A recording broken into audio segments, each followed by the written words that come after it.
అప్పగించబడినప్పుడు ఇశ్రాయేలులు వ్యవసాయం చేసుకోవడానికి విత్తనాలు ఇచ్చేశారు. చాలాలో మిద్యానీయులు చేంజ్ చేశారంట.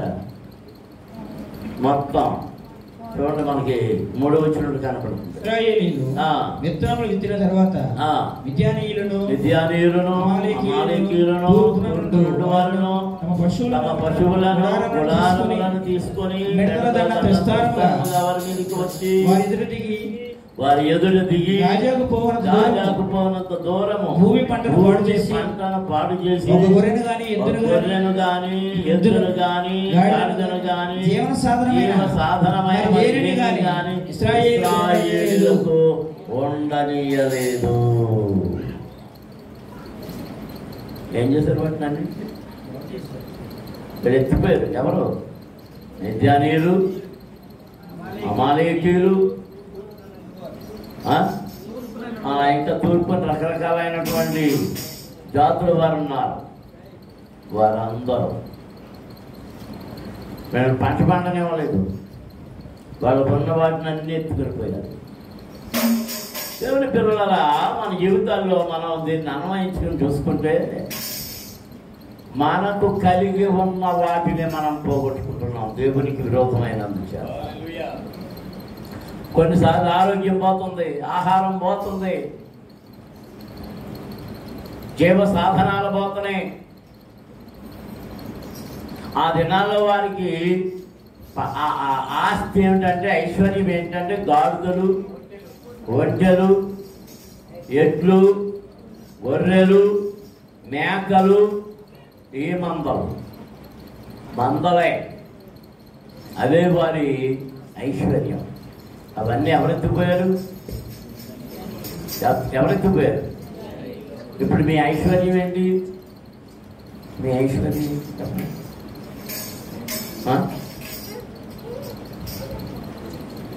మీ ఆడవాళ్ళందరి దగ్గర మీ ఆయనకి తెలపండి ఎన్ని స్పాసులు బంగారం ఉంది?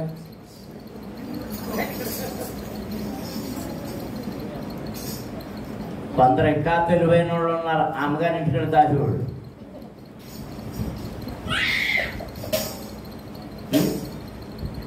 తయారా?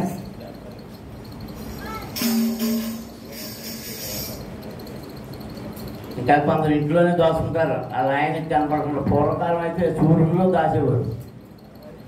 అప్పుడు ఎలకలు కొట్టేసేది. ఇప్పుడు ఎలకలు కొట్టేది లేదండి. అది దాయకుండా ఎలకలు దొరకకుండా దాచే పూర్వకాలం గోడలో దాచేవాడు. ఎలా అంటే ఈ మట్టి పిడతల్లో ఆ వెండి నాణ్యాలు, ఆ బంగారు నాణ్యాలు అవన్నీ వేసి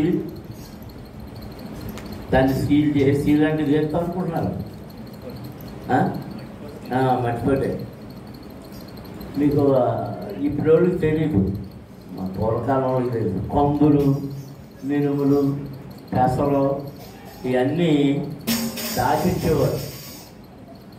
ఎలాగో తెలుసా? కొండలు కానీ లేకపోతే ఈ వెదురు తట్టలు కానీ బుట్టలు చేయించి ఆ బుట్టలో అడుగుని కొన్ని ఆకులు వేసి వాటిల్లో వీటిని పోసి బూడిద కలిపి, ఏం కలిపి? ఎందుకో తెలుసా? పురుగులు పట్టకుండా ఆ బూడిద కలిపేసి అందులో వేసి పైన మట్టితో మెత్తేసేవారు. ఆ మెత్తేసి పైన పెట్టేసేవారు. విత్తనాలు కూడా అంటే విత్తనాల టైంలో మళ్ళీ వాటిని తిప్పి అది చాలలో జరుగుతుంది. అలా ఈ బంగారం, వెండి ఆ పిడతల్లో ఇచ్చేసి ఒకసారి జగ్గైపేట వెళ్ళినప్పుడు ఆ జగ్గైపేటలో అవన్నీ పూర్వకాలం వీళ్ళు ఆశీర్వాదం పాస్టర్ గారి దగ్గరికి వెళ్ళి మనం చిన్న ఏంటి అంత పాత ఇళ్ళు తీయట్లేదే అంటే, బాబు వాళ్ళు అట్లోనూ డబ్బులు ఏమైనా దొరుకుతాయేమని చూస్తున్నారు. ఏంటి అంటే ప్రతి గోడలోనూ ఎంతో కొంత దొరుకుతుందట ఆ మట్టి పిడతల్లో దాచిని. ఎవరన్నా ఇల్లు కొనుక్కుంటే, పాత ఇల్లు కానీ కొనుక్కుంటే అది ధన్యుడే. మా చిన్నాన్నగారు ఒక ఆయన రాయమండ్రి మన ఏంటిది ఎయిర్పోర్ట్ ఎవరది బూరుపూడి. ఆ బూరుపూడిలో ఈ సినిమా యాక్టర్ రాజుబాబుకి మామిడి తోట ఉంది, 60 ఎకరాలు. అది రాజుబాబు. మా చిన్నాన్నగారు కొనేసాడు. కొనేసిన తర్వాత ఆయన ఏదో కట్టడం కోసం తవ్వుతున్నారంట, పునాదులు తీస్తున్నారు. అందులో 2 కొండలు దొరికినాయంట. ఆ కొండ లంచ్ బిందులు అంటారు. అది మా అక్క అందేసుకుంది. మా అక్క తెలిసిపోయింది. దాని నిండా ఏముంది? నాకు చాలా బాగా కలిగింది. అంటే మా చిన్నాన్న పిల్లలు లేదు, కోట్లు పోయి మమ్మల్ని ఎవరన్నా దగ్గర జామ్ ఇచ్చారా?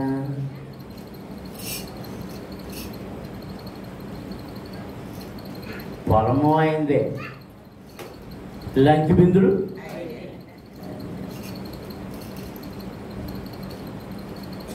వీళ్ళు దాచుకున్న సమస్తమును ఎవరెత్తిపోయారు? మా చిన్నాన్న దాచుకునే కాదు,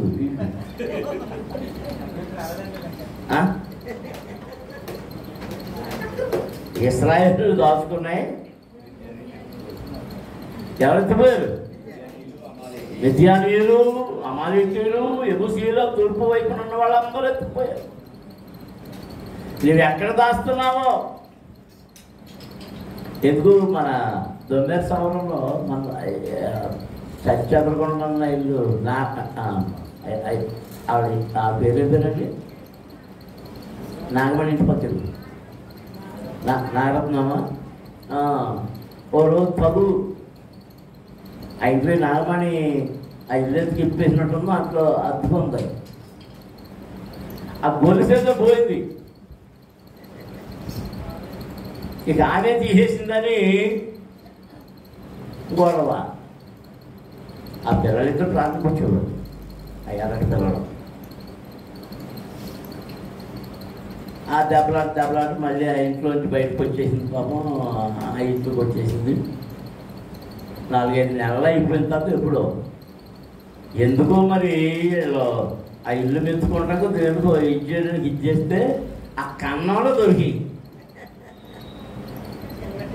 ఎవరు ఇచ్చిపోయారు? జాగ్రత్త, ఎలకలు కూడా ఎత్తిపోతాయి ఈ బంగారాన్ని.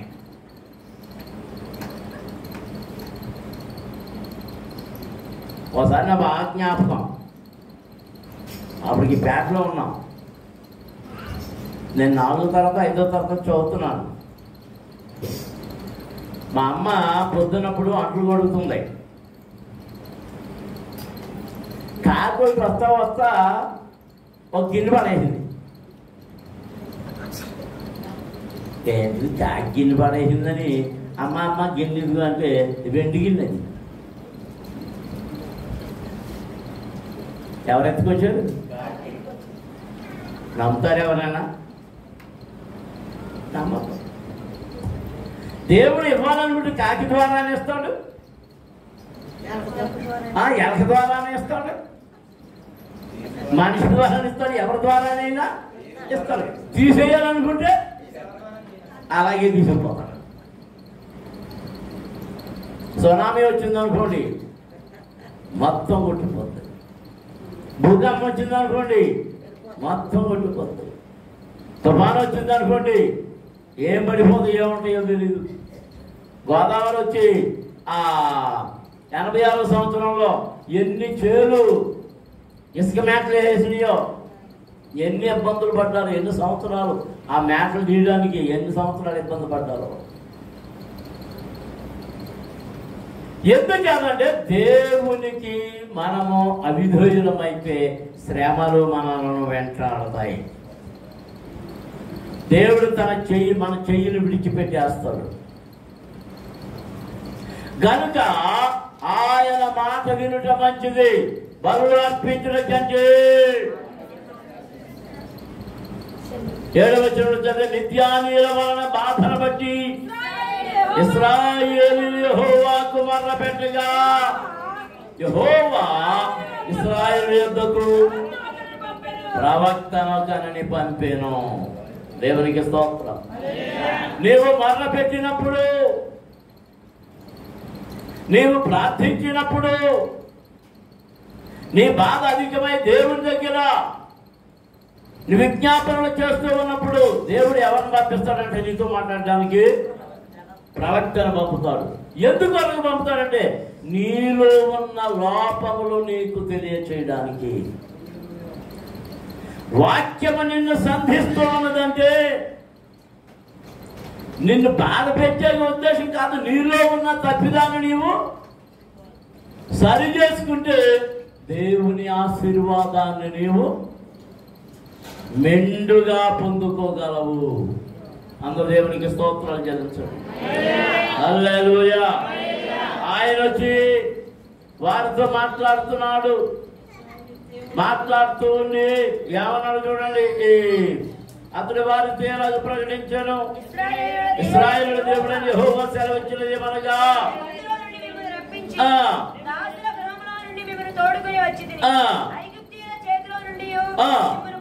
మిమ్మల్ని బాధించిన వారందరి చేతుల నుండి మిమ్మల్ని విడిపించి మీ ఎదుట నుండి వారిని తోలివేసి వారి దేశమును మీకు ఇచ్చితిని. మీ దేవుడనైన యెహోవాను నేనే. మీరు అమోరీయుల దేశమున నివసించుతున్నారు. వారి దేవతలకు భయపడకుడి అని మీతో చెప్పుతుంది కానీ మీరు నా మాట వినకపోతుంది. దేవునికి స్తోత్రం. నేనేం చెప్పాను మీకు? ఏం చెప్పాను మీకు? వారి దేవతలకు భయపడద్దని చెప్పాను.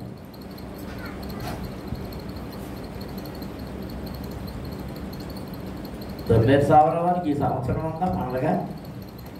అదేదో పండగ వస్తుంది. 2 సంవత్సరాలు కూసారా? సంవత్సరాలు కూసారా? 3 సంవత్సరాలు కూసారా? దసరా పండుగ కాదు. అది ఎప్పుడు వస్తుంది? గ్రామ దేవత. ఆవిడ పేరు లీలాలమ్మ. నీలాలమ్మ. అందుకే లీలావతక్క పేరు అది. అప్పుడు అంటే వీళ్ళందరూ అన్నగారులు ఏం పెట్టాలంటే అన్నగారులు తమ్ముడు వాళ్ళకి. అందుకని ఆ పండుగ వచ్చినప్పుడు మొత్తం విశ్వాసులందరూ ఆ తమ్ముడు రప్పించేసుకుని అన్నయ్య రప్పించేసుకుని ఆ దగ్గరికి వెళ్ళి ఏం తెచ్చేసుకున్నారు. ఆ దేవత పండుగ అయితే మీకు ఏం పని?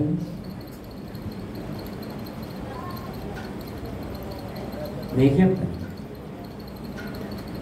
అది మీరు అక్కడ పూజ చేస్తున్నారు అన్నమాట కదా. ఇక మరి రాజకీయాలు పిలిచిపోయాడు. నువ్వెవరిని పిలవా?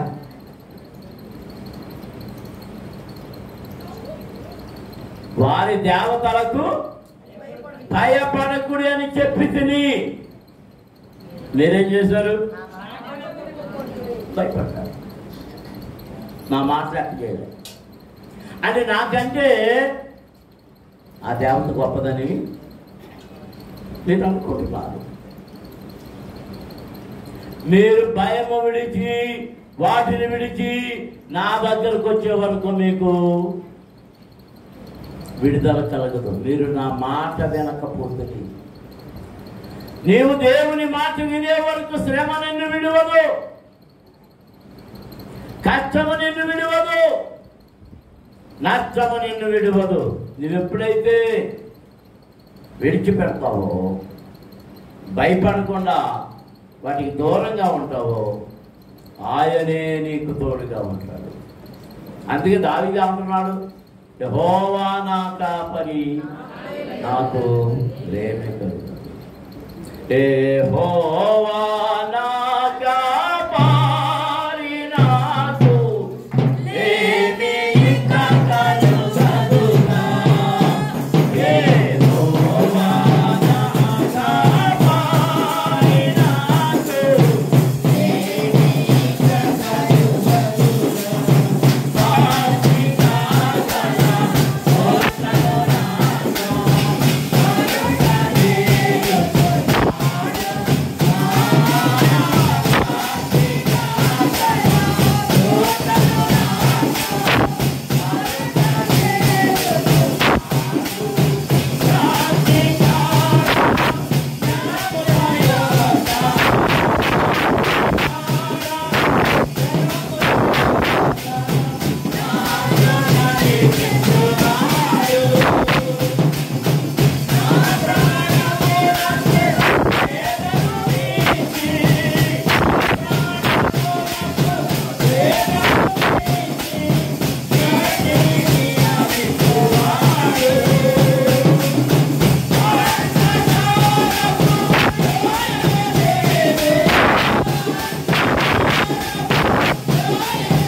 ఎలుగుబంట్లు వచ్చినాయో, ఎన్నిసార్లు సింహాల ప్రక్క నుంచి వెళ్ళిపోయిందో, ఎన్నిసార్లు ఆ పులులు, చిరత పులులు, ఇంకా రకరకాలు పాములు, తేళ్లు అవన్నీ వెళ్ళినాయో, దావీదు అదేమి చేయలేదు. కారణం ఏంటి?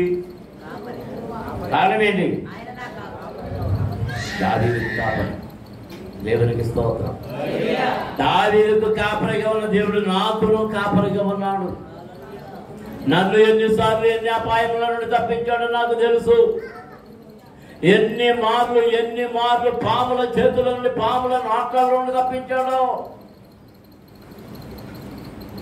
నల్ల త్రాచులు, కట్లపాములు,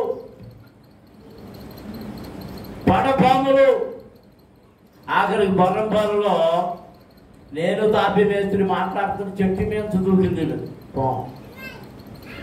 ఎక్కడో కాదు బలి, నా ఈ మీద, ఆ భుజం మీద పడి, ఈ మీద పడి వెళ్ళిపోయింది. అది ఎలా వెళ్ళిపోయింది అర్థం కాదు. ఏంటది అన్నాను. అన్నాడు. పామేనా అన్నాను. పామేనండి.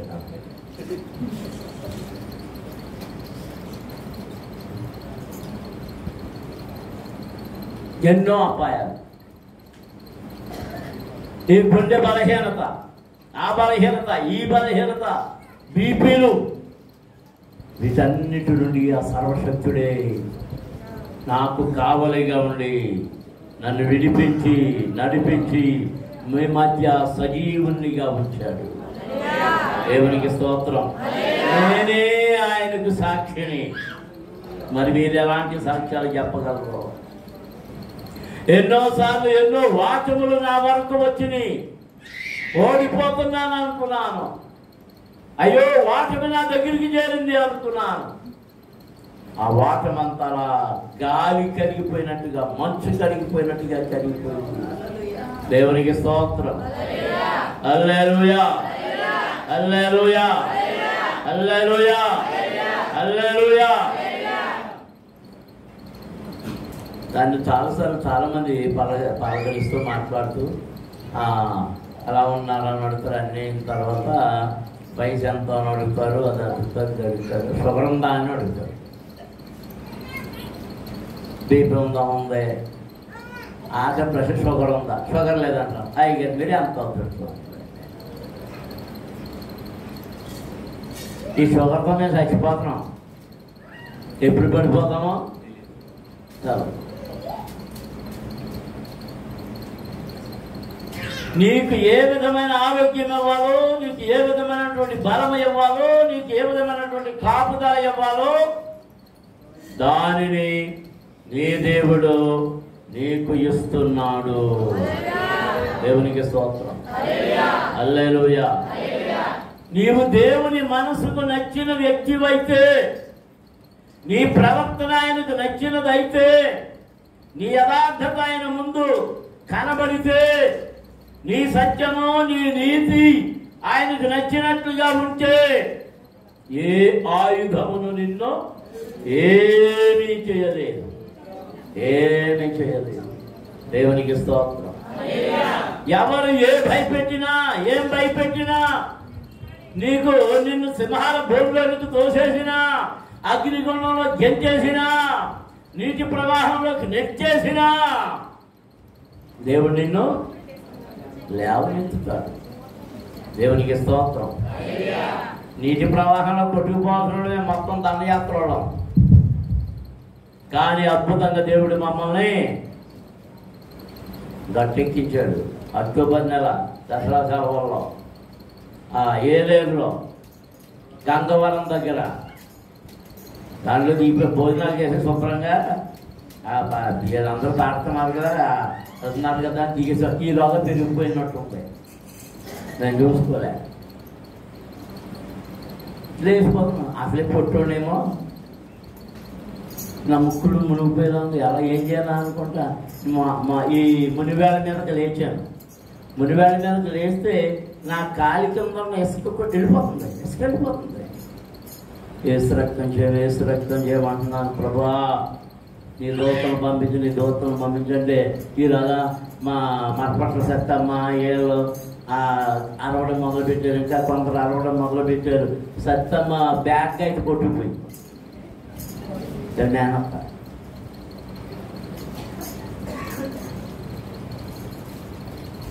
కొందరు బ్యాగ్లో కొట్టుకుపోయింది.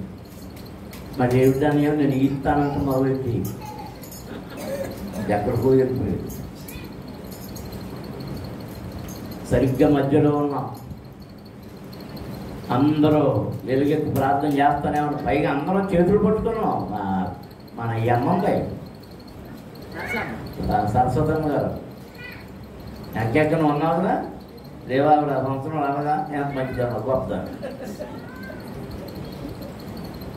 అందులో కంపల్సరిగా ఈ అమ్మ ఉండేది, బంగారమ్మ ఉండేది, కమలమ్మ ఉండేది, శారమ్మ ఉండేది, నాగరత్నక్క ఉండేది, ఆదమ్మ ఉండేది. మా బ్యాచ్ ఇదంతా. ఇప్పుడు ఉన్నారు ఎందుకు వచ్చిన బ్యాచ్ అర్థం కాదు నాకు.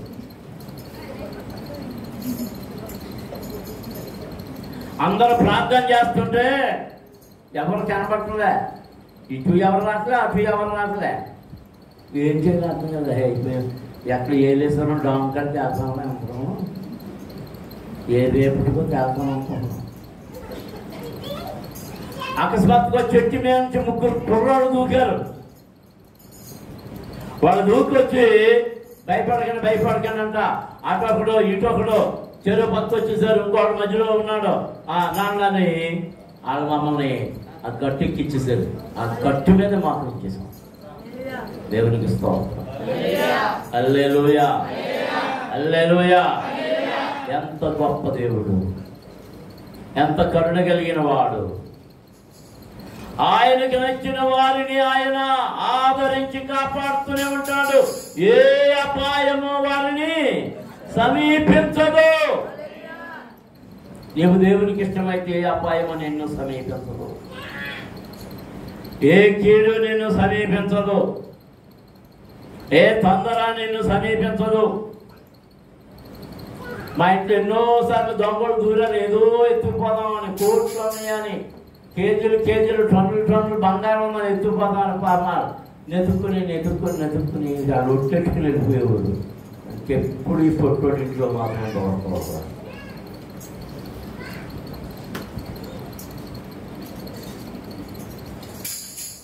ఆ టైంలో నా దగ్గర డబ్బులున్నా వాళ్ళకి కనపడలే. డబ్బులున్నా కనపడలేదండి. అన్ని నెతుక్కున్నారు పాపం. అక్కడ డబ్బుల పక్కన ఉన్న తాళాలు తీసుకున్నారు, బీరువా తాళాలు. దానికి కొంచెం దూరంలోనే ఉన్నాయి డబ్బులు. దేనికి? ఆ తాళం గుర్తుకి. అయ్యా కనపడ. దేవుడి గొప్పవాడా కదా. నాకు తెలుసు దేవుడి కృప. నీకు తెలుసో లేదో నాకు తెలియదు. మీ అనుభవంలో అలాంటి అనుభవం నీకు కావాలనుకుంటే దేవుని ఎదుటి యథార్థతగా ఉండు. ఆయన మీదే ఆధారపడు. అందరం దేవునికి స్తోత్రం చేయవచ్చు. హల్లెలూయా. ఇశ్రాయేలు తమకు కలిగిన శ్రమను బట్టి, ఆకలిని బట్టి, వేదనను బట్టి, శోధనను బట్టి, శత్రువులను బట్టి దేవుని ఎదుట మొదలుపెట్టినప్పుడు వారి మధ్యకు ప్రవక్తను పంపాడు. ప్రవక్త వచ్చి చెప్తూ ఉన్నాడు, మీరు నా మాట వినకపోతారని దేవుడు చెప్పాడు అని. అయినప్పుడే దేవుడు కనికరించి వారి తప్పు వారు తెలుసుకున్న తరువాత వారి కొరకు ఒక మనుషుడిని, విమోచకుడిని, రక్షకుడిని సిద్ధం చేశాడు. ఆ మనుషుడి పేరు, ఆ రక్షకుడి పేరు గిద్యోను. దేవునికి స్తోత్రం. ఈ గిద్యోను ఆ మిగిలిన ఆ ధాన్యాన్ని, ఆ గోధుమలను గానుగ చాటున ఉండి దొరగొట్టుకుంటుండగా ఎవరు ప్రత్యక్షమయ్యారట? దేవుని దూత. దేవుని దూత ప్రత్యక్షమై, పరాక్రమము కలిగిన బలాఢ్యుడా, యెహోవా నీకు తోడై ఉన్నాడు. దేవునికి స్తోత్రం. ఆయన అడుగుతున్నాడు, దేవుడు మాకు తోడేంటి, కష్టం ఏంటి, నష్టం ఏంటి, బాధ ఏంటి, వాళ్ళ భయం వల్ల నేను ఈ చాటును దాక్కున్నాను. లేదు, నీవు పరాక్రమం కలిగిన బలాఢ్యుడవు. దేవుడు నీకు తోడై ఉన్నాడు. దేవుడు మనకు ఎల్లప్పుడూ దేవుడు మనకు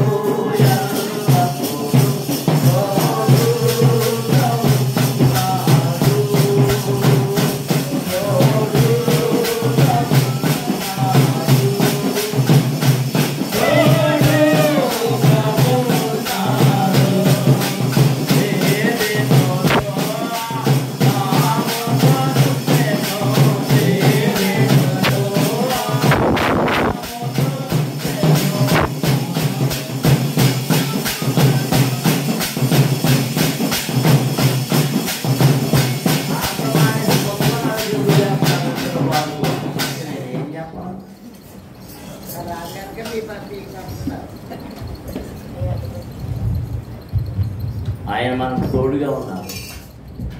యుద్ధాలు సంభవించినప్పుడు కూడా మనకు తోడుగా ఉంటున్నారు. కరోనాలో ఎంతమందికి తోడుగా ఉన్నాడు? మాకు తోడుగా ఉన్నాడు. మాకు తోడుగా 2 సార్లు వచ్చింది నాకు కరోనా. 2 సార్లు ఆ పళ్ళు పట్ట కొరికింది నా మీద. కొరుక్కో, నా పేకే కొరుక్కుంటావు, నన్నే కొరుక్కుంటావు, కొరుక్కో అన్నాను. దాని దంతాలు ఊడిపోయి ఏం చేత ఎవరు నాకు తోడుగా ఉన్నది? దేవుడు. దేవునికి స్తోత్రం. విమోచకుడు, దేవుని చేత ఏర్పరచబడిన వాడు. ఈ గిద్యోనుతో దేవుని దూత ప్రత్యక్షమై, ఇదిగో దేవుడు నిన్ను ఏర్పరచుకున్నాడు, నిన్ను పంపిన వాడను నేనే. దేవునికి స్తోత్రం. అది మన 14 వచ్చిన చివరి భాగంలో కనబడుతుంది. మిద్యానీయుల చేతిలో నుండి ఇశ్రాయేలు రక్షింపము, నన్ను పంపిన వాడను నేనే అని చెప్పగా అతడు ఇశ్రాయేలులను చిత్తమున ఎల్లినవాడా, దేని సహాయము చేత నేను ఇశ్రాయేలులను రక్షింపగలను? నా కుటుంబము మనష్షే గోత్రములలో ఎన్నికలేనిది. నా పితరుల కుటుంబములో నేను కనిష్ఠుడినై ఉన్నాను అని ఆయనతో చెప్పాను. అందుకు యెహోవా, అయిననేమి నేను నీకు తోడైందును గనుక ఒకే ఒక మనుషుని హతము చేసినట్లు మిద్యానీయులను నీవు హతము చేయుదువు. దేవునికి స్తోత్రం. అందరూ స్తోత్రాలు చెల్లించారు. హల్లెలూయా, హల్లెలూయా. మిద్యానీయులు 1000 లక్షలు ఉండొచ్చు, వాళ్ళందరూ ఒక్క మనుషుడు చంపినట్లను హతం చేసేస్తావు. ఎందుకు? నేను నీకు తోడై ఉన్నాను, నేను నిన్ను పంపుతున్నాను, నేను నీతో వస్తాను. దేవునికి స్తోత్రం. హల్లెలూయా. 34 వచనం చదువుతాం. వచనంలో యెహోవా ఆత్మ గిద్యోనును ఆవేశించెను. అతడు బోర ఊదినప్పుడు అబీయెజెరు కుటుంబపు వారు అతని యొద్దకు వచ్చిరి. అందరూ స్తోత్రాలు చెల్లించండి. హల్లెలూయా, హల్లెలూయా. గిద్యోను దేవుని చేత పంపబడ్డాడు. ఇశ్రాయేలులకు, లేవీయులకు దేవుడు ఒక మాట చెప్పాడు అహరోనుతో. అహరోను, నువ్వు 2 వెండి బోరలు చేయించు. ఎన్ని? 2 వెండి బోరలు. అవి నెక్స్ట్ పనితో ఉండాలి. ఆ బోరలు ఊగినప్పుడు వాటిని బట్టి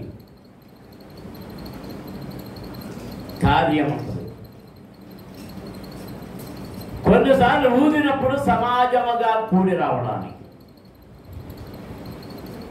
కొన్నిసార్లు ఊదినప్పుడు పండగ చేయడానికి, కొన్నిసార్లు ఊదినప్పుడు యుద్ధానికి వెళ్ళడానికి, కొన్ని రకాలుగా ఊదినప్పుడు ప్రయాణం చేయడానికి.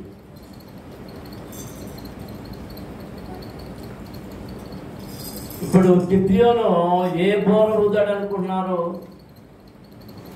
యుద్ధం చేయడానికి సిద్ధపడిన వారిని పిలవడానికి బోర ఊదాడు. అతడు బోర ఊదినప్పుడు యెహోవా ఆత్మ గిద్యోనును ఆవేశించెను. అతడు బోర ఊదినప్పుడు అబీయెజెరు కుటుంబపు వారు అతని యొద్దకు వచ్చిరి. దేవునికి స్తోత్రం. ఎవరు వచ్చారట? ఒక కుటుంబం వచ్చింది. ఒక కుటుంబమే ముందు ఒక కుటుంబం వచ్చింది. వారు గిద్యోను యొక్క బోరను విన్నారు. ఆ బోరకు ఆకర్షించబడ్డారు. దేవుని పిల్లలారా, దేవుని చేత పంపబడిన వాడు మీ కొరకు ఎన్నోసార్లు బోర ఊదుతున్నాడు. ఏంట బోర? ప్రార్థించుటకు బోర, సాక్ష్యం ఇవ్వడానికి బోర, సేవ చేయడానికి బోర, ఆరాధన చేయడానికి బోర. దేవునికి స్తోత్రం. హల్లెలూయా, హల్లెలూయా, హల్లెలూయా, హల్లెలూయా. నువ్వు ఎన్నిసార్లు బోధ వస్తే మాత్రం ఎందుకు వస్తావు? నువ్వు నాకు ఏమైనా పెసర పాటలు ఎత్తున్నావా? ఓ ఎన్ని తగలయ్యా. ఈ పెసర పాటలు ఎట్లా నాయన? శుభ్రంగా రోడ్డు పక్కన ఒక దుకాణం పెట్టుకుని పాడుకో.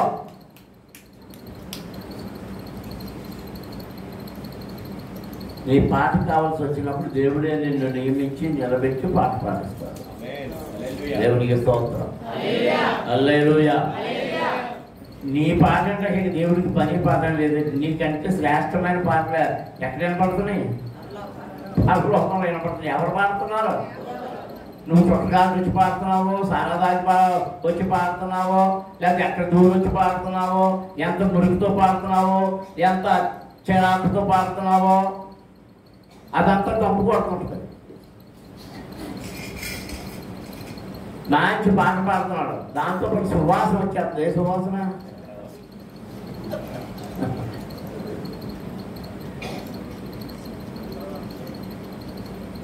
అది దేవునికి ఇష్టమా? నీకంటే శ్రేష్టమైన పాటలు ఎవరు పాడుతున్నారు? దేవదూతల సమూహములు అక్కడ నిత్యము పాడుతూనే ఉన్నాయి. ఆత్మనులు అక్కడ వినపడుతున్నాయి. నువ్వు వంకర పాటలు పాడొచ్చు. కానీ ఇందాక ఒక యూట్యూబ్లో ఒక ఆమె, ఒక హిందువులో క్రైస్తవ పాటల గురించి మాట్లాడింది. నేను గ్రూప్లో కూడా పెట్టినట్టు. అవి ఏమంటుందంటే, యేసు ప్రభు పరిశుద్ధుడు, గొప్పవాడు, కీర్తనీయుడు, ఆయన అందరం గౌరవిస్తున్నాం. మీ క్రైస్తవులు గౌరవించారు. ఏంట పాటలు? ఏంట పాటలు? నేను ఆయన్ని ప్రియుడా? ప్రియుడేంటి? నువ్వు ప్రియురాలు ఏంటి? మేము మా దేవుడిని రకరకాలుగా కొలుస్తాం. మేము కృష్ణుడికి ఎంతోమంది భార్యలు ఉన్నారని చెప్తున్నాం. కానీ ఆ కృష్ణుడిని మేము అలా అనట్లేదు. నువ్వేంటి అంత అత్యంత పరిశుద్ధులు పట్టుకుని అలాంటి చిరాకు పాటలు పాడుతున్నారు? ఎందుకు? మీరెందుకు ఎలా వింటున్నారు? మీరెందుకు వింటున్నారు? ఎందుకు పాడుతున్నారు? వాళ్ళతో ఎందుకు పాటించుకున్నారని ఆమె తిడుతుంటే దేవుడు నీతో మాట్లాడిస్తున్నాడమ్మా అనుకున్నాను.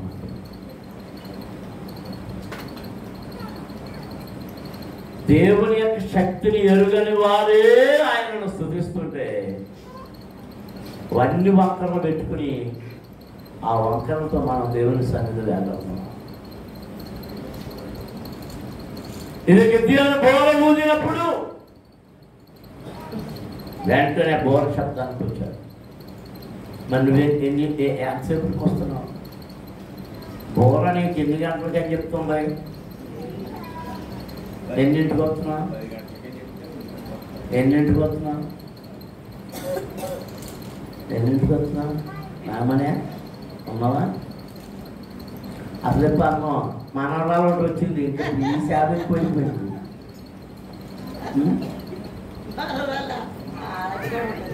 మా నాగమ్మ నుంచి మనవరాలు సేవే, మా పెద్దకి మనవరాలు సేవే. ఈ మనవరాల సేవ ఎక్కువైపోయింది. నాకు మా మనవడ సేవ అది వెనకాల మనం గోపుతున్నాడు.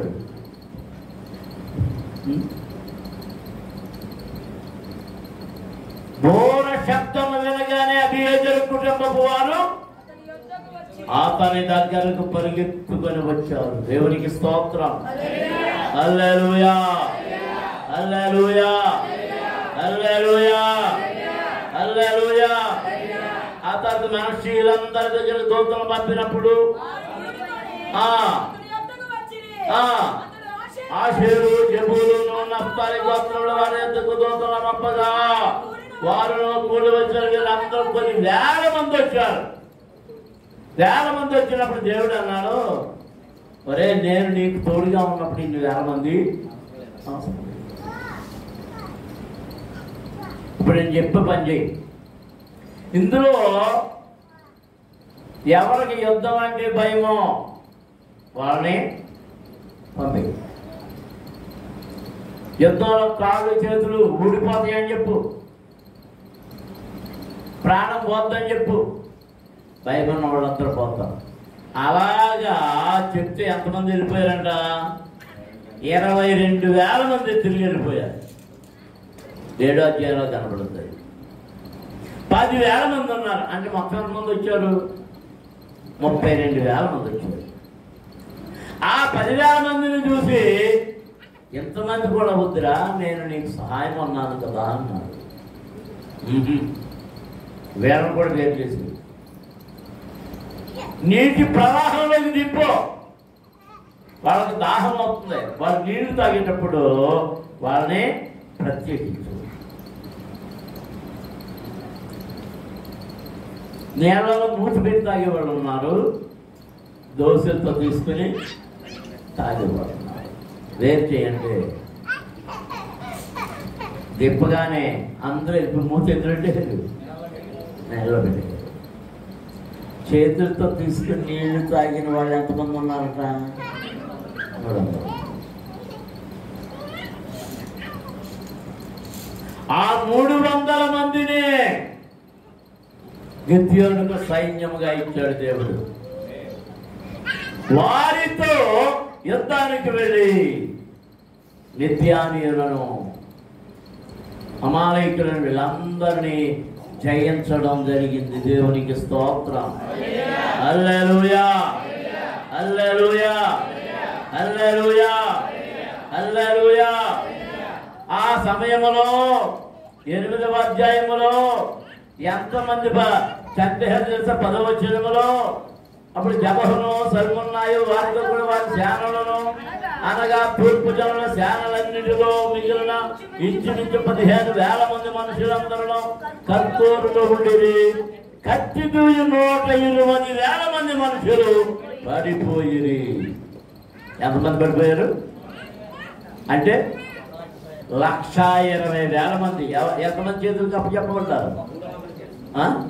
300 మంది. 300 మంది చేతిలో 120,000 మంది. వాళ్ళందరూ కలిసి ఒక తల్లి అన్నారంటే వీళ్ళు ఎందుకు పనికిరారు.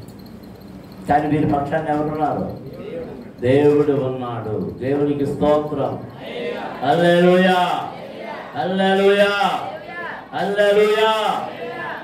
వారికి జయం వచ్చిన తర్వాత వారి దగ్గర ఉన్నటువంటి బంగారం, వెండి అన్నీ గిద్యోను తీసుకొచ్చేసి వారి జనాలకు పంచేశాడు.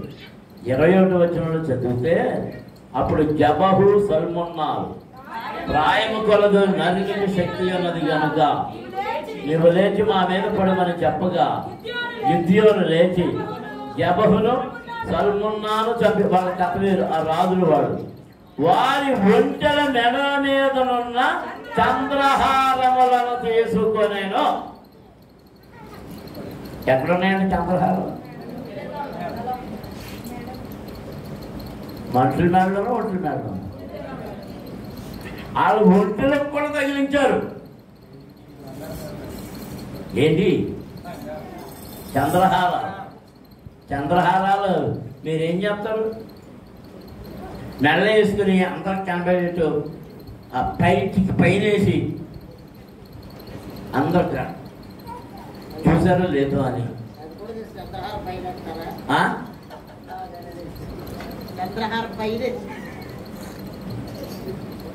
అక్కాయ్ అక్కాయ్ బాగున్నావా బాగున్నావా బాగున్నావా అంటే ఏం కొలుపుకుంటా? ఎప్పుడు వరకు కొలుపుతారు అనుకుంటున్నావు? ఇదేంటి ఎక్కడ కొత్త కొన్నావా, చేయించావా ఏంటి అని వివరం అడిగే వరకు కదులుతాను. నీ మేడలో చంద్రహారానికి నువ్వు అంత పడాయి చేస్తున్నావు, కానీ వాళ్ళకి ఏ చంద్రహారాలు దొరికినాయంట, వాళ్ళు ఒంటెలకు ఉన్నాయంట చంద్రహారాలు. నీ మేడలో ఉన్న చంద్రహారం ఎన్ని కాసులు ఉంటాయి, ఒంటికున్న చంద్రహారం ఎన్ని కాసులు ఉంటాయి? కేజీలు. అవన్నీ దోపుడు సొమ్ముగా వారు పోగొట్టుకున్న వాటిని మరలా దేవుడు వారికి ఇచ్చేసాడు. దేవునికి స్తోత్రం. హల్లెలూయా. 22వ వచనం నేను చివరికి వచ్చేస్తున్నాను.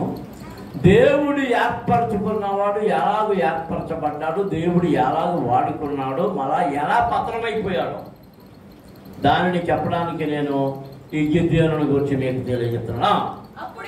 అప్పుడు ఇశ్రాయేలు గిద్యోనుతో, నీవు మిద్యానీయుల చేతిలో నుండి మమ్మను రక్షించినవి కనుక నీవును నీ కుమారుడును నీ కుమారుని కుమారుడును మమ్మను ఏలవలెనని చెప్పిరి. దేవునికి స్తోత్రం.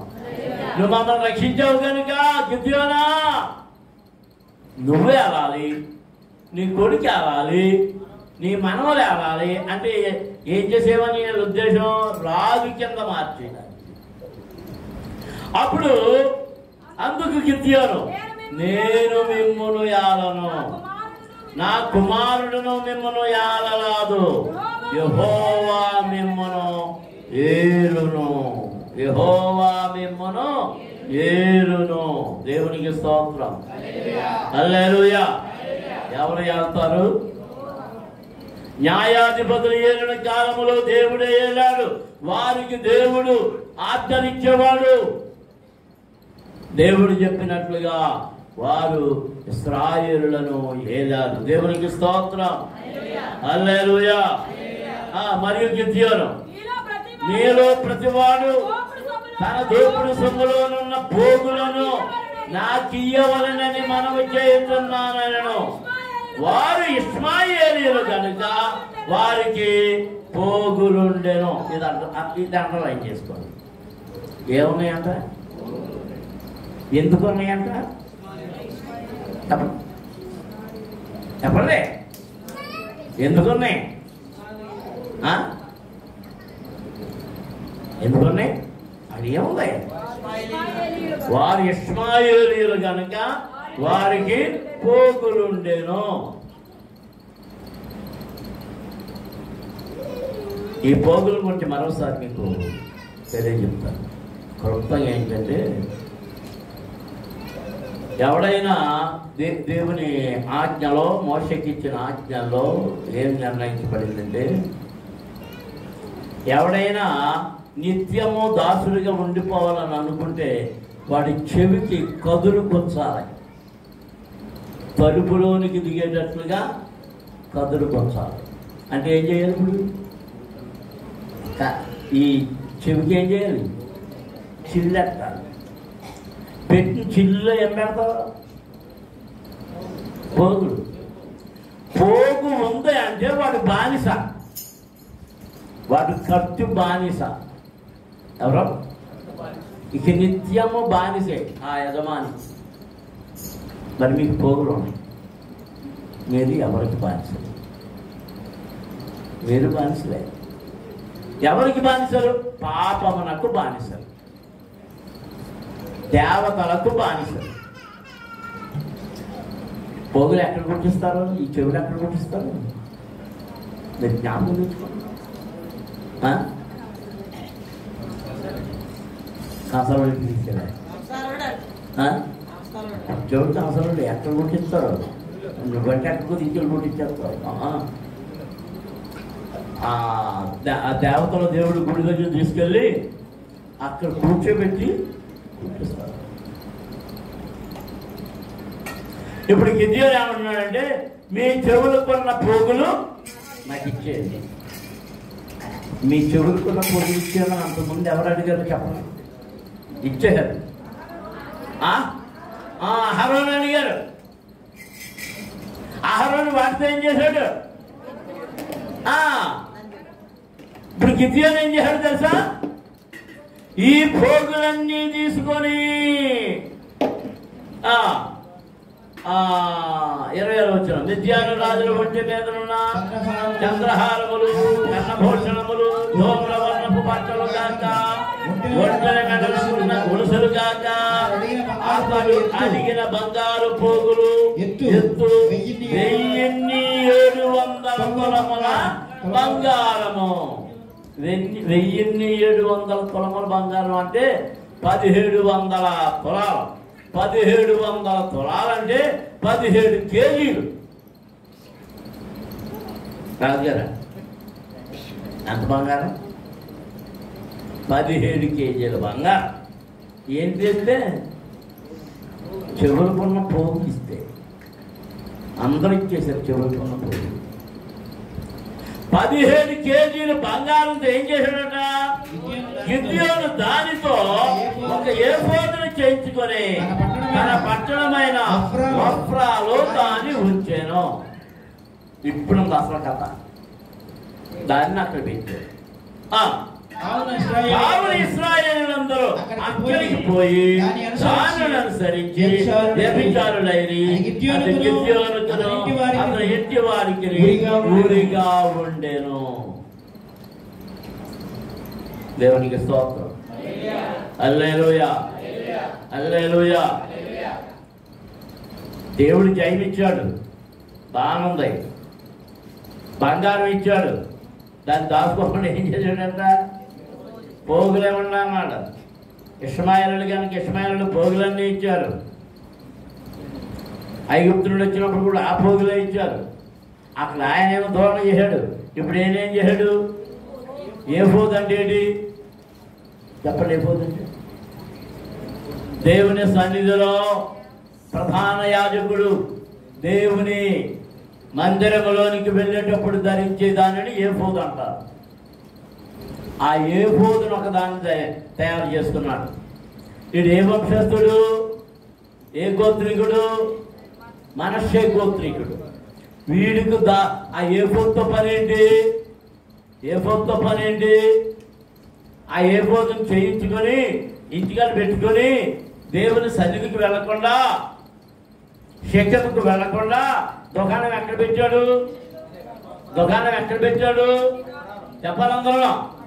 నువ్వు దుకాణం ఎక్కడ పెడుతున్నావు? రాజా, నేను దుకాణం ఎక్కడ పెడుతున్నావా? ఎక్కడ పక్కో మళ్ళీ గిద్యోను అయిపోతావు. గిద్యోను పరాక్రమం కలిగిన వాడే, యుద్ధం చేసిన వాడే, దేవుడు అతని పక్షంలో ఉన్నవాడే. కానీ ఎప్పుడైతే ఏఫోదు చేయించుకొని దుకాణం పెట్టాడో ఇతను ఏమైపోయాడు? పడిపోయాడు. దేవుని దృష్టికి విరోధి అయిపోయాడు. అతను అతని ఇంటి వారును అతని ఇంటి వారికి ఊరిగాను ఏముంది? ఎలా ఉందరా? గిద్యోనుకు అతని ఇంటి వారికి ఊరిగా ఉండేను. ఊరైపోయింది, మరణం అయిపోయింది. జాగ్రత్త. డబ్బులన్నీ అనే డ్రమ్ములు కొనుక్కునేవాళ్ళు ఉన్నారు. డబ్బులన్నీ అని దుకాణాలు ఆడితే అయ్యి కొనేసుకొని ముందు ఇంట్లో చేసుకునేవాళ్ళు ఉన్నారు. ఇదివరకు మటన్ చాలా కాలం క్రితం మా అక్కయ్య అప్ప ఆ డ్రమ్ము కొంత యాక్క కొన్నామంటే మీరు వచ్చినప్పుడు బాధ్యతకి వీలుగా ఉంటుందని మీరు ఇక్కడి మోసులు అక్కలేదు అంత ఉందాక ఆ డ్రమ్ ఉందా? నాకే ఇచ్చేసావయ్యా. అప్పుడు లేడీకి ఇచ్చాను అన్నమాట మా అక్క.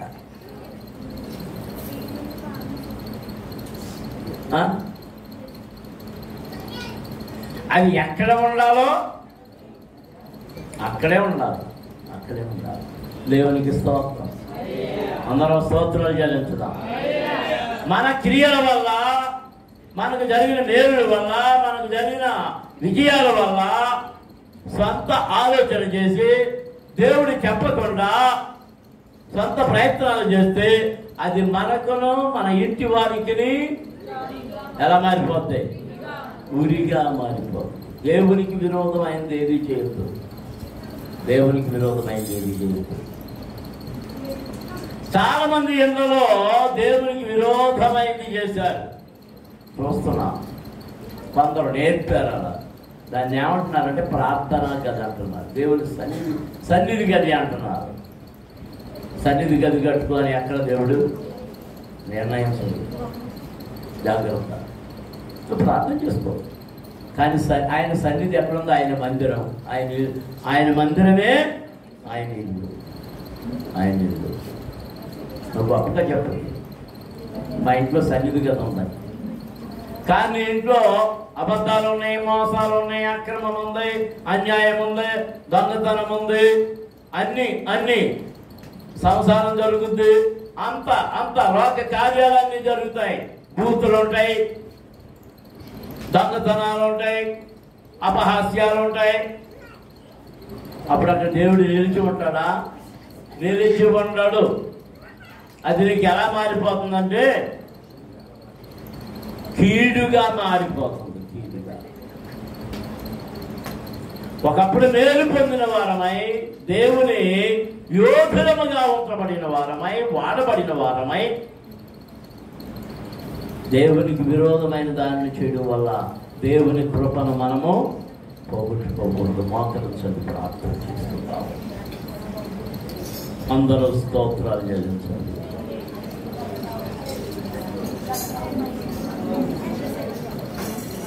హల్లెలూయా, హల్లెలూయా, హల్లెలూయా. స్తుతించాలి, స్తుతించాలి, స్తుతించాలి. హల్లెలూయా, హల్లెలూయా, హల్లెలూయా, హల్లెలూయా. సర్వ చిత్తాంబు నీవే.